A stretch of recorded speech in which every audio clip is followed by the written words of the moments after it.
Я представляю, например, коренные малочисленные народы. У нас есть своя община на Амге. Много земель, которые нам когда-то выдали распоряжение главы администрации. Но мы до сих пор не можем получить на них кадастровый номер.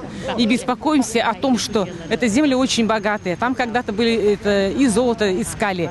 Ну, мы знаем, там как это, разведка была месторождений. И мы боимся, что сейчас в связи с тем, что зашли деофшоризация деньги, которых приедут в Россию, я вот просто уверена, что на эти деньги вот люди приедут и выкупят остатки по этому, и мы останемся ни с чем.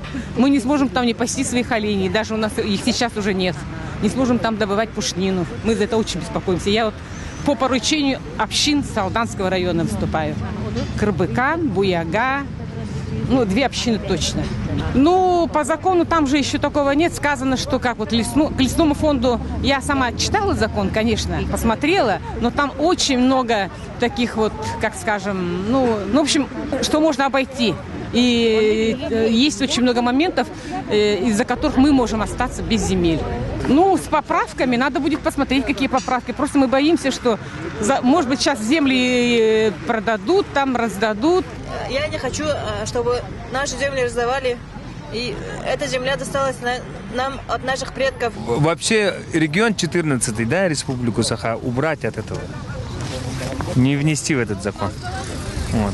Мы, как национальная республика, этого требуем. Төрттердәхпет беге манна үлелибит беге манна бултубут беге манна тохпатыга кайстыбыт сиббит опуттан эртутулуктак сиббитин опуттан жанна кален үллән кирен бардылар беге и так билейин мел тохтоголордун олоктаган хиревотого халыктынса. Это единственное, за что мы держимся сейчас. Земля же. Вот так вот.